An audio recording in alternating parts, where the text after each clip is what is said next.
that's why having this opportunity to stand here to share my story today.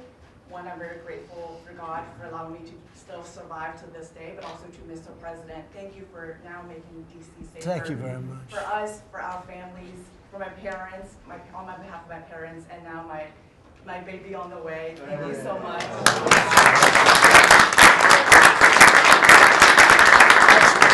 And there are other reporters and journalists, good people, and you don't have to say it, but that have also been attacked violently. And not violently, too, pretty badly. But, and I bet you see a big difference in the streets right now. And this is only 12 days, but people are telling me they're going out to dinner now. They haven't, I told the story of my friend, but I have a lot of friends that are going out to dinner all the time now in D.C., and they weren't doing it 12 days ago. They would never even think. One of my friends went out 5 times. It was 4 times the last time I told. Now it's 5 times. He said, I love going out to dinner, and restaurants are starting to open again. A lot of them closed because, you know, nobody wanted to go into a restaurant. Nobody wanted to get to a restaurant or even sit in the restaurant.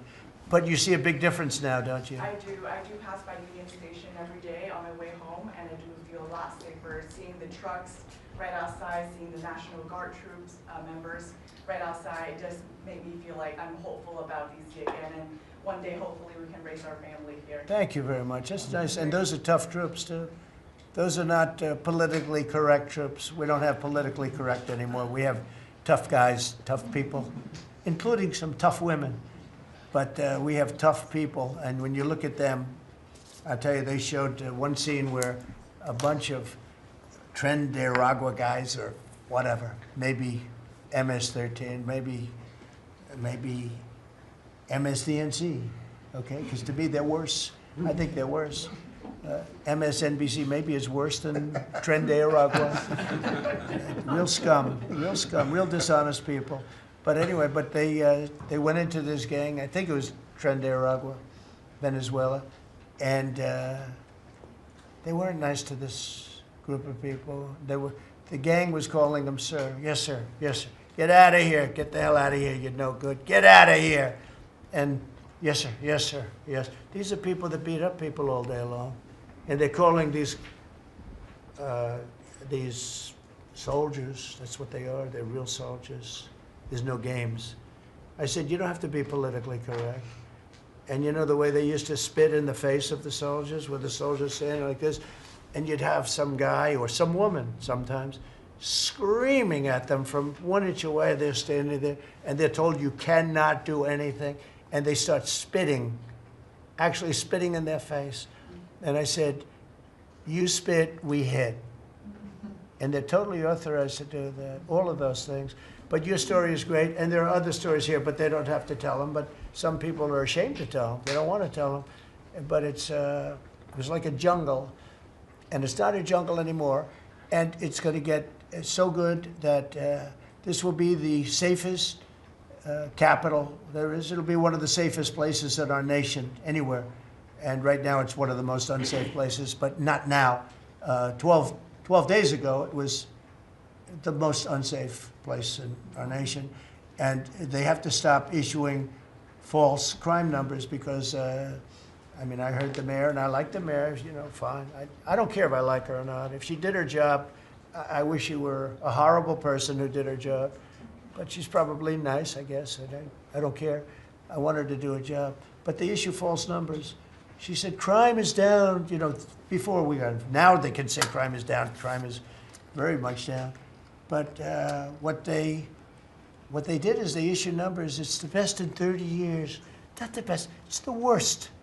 It's the worst. It's much worse. And they gave phony numbers. And then they fired the man who didn't want to write the phony numbers. He got fired. And I guess that whole situation's under investigation because it's a very important thing, Pam. I mean, if they're going to give these phony numbers, it's a false feeling that you get crime, you have to do something about it. And you can't go around saying, oh, Washington, D.C. safe if it's not. It's going to be very safe very soon. It's very safe right now. You're going to go out, have dinner.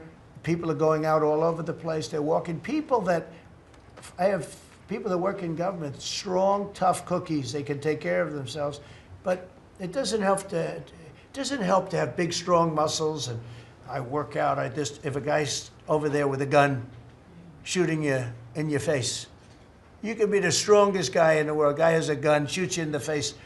It doesn't matter how much you've worked out, how many weights you've lifted, how hard you work. And so we have the toughest guys and we have the best guys. And I'm willing to go to Chicago, which is a big trouble, but we have a governor that refuses to admit he has problems, huge problems. Baltimore, Wes Moore was telling me I want to walk with the president. Well, I said, I want to walk with you too someday, but first you got to clean up your crime because I'm not walking in Baltimore right now. Baltimore is a hellhole. And this guy, I don't even think he knows it. He's another candidate for president. Between him and Scum, you got some real beauties, I'll tell you. But if we didn't go into Los Angeles, you wouldn't have the Olympics, in my opinion. You wouldn't have the Olympics. We went in, and the sheriff, the boss, said, thank God they're here. You could see his tape. He said, we were not able to control what was happening. That was the sheriff. And he said it loud and clear. And they're suing us for going in and cleaning up crime.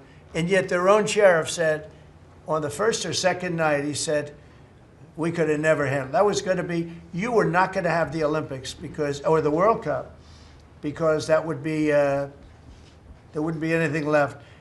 They shouldn't have lost 25,000 houses. The water was turned off from the Pacific Northwest. And I was after them in my first administration, turn on the water, turn it on. Nobody could have believed this could have happened. But they had no water in the fire hydrants. They had no water in the sprinkler systems that people put up in their ceilings. There was no water. And yet we have tremendous amounts of water. They send it all into the Pacific Ocean, trying to protect a certain little fish that's not doing well because it doesn't do well without water either. And it shouldn't be protected because it shouldn't be a protected species. But I think that's actually just an excuse. I actually think these people are sick. There's something wrong. So we send hundreds of millions of gallons of water a day into the Pacific Ocean. They turn a valve, and the valve heads out, and we turn the valve back. I actually had to do it using force. We turned the valve back, and now they have water, but not as much as they should have, because they should. And I'm telling Gavin Newsom by this conversation right now, turn the rest of the water on. Turn it on. So things are done that are so sad in this country. Lack of common sense. I like to say the Republican Party is the party with common sense. We're smart, we're sharp, we're this, that. They're smart, but they're radical left people. And they can't help it. They're very smart, but they're radical left, and they're destroying our country. But they're not going to destroy it anymore. So we picked up millions of people in the Republican Party. They lost millions of people. And I think we're going to do very well in the midterms. And I just want to say one other thing, and that's medicine. The cost of medicine all over the world is much cheaper than the United States because for years the world pushed us around, including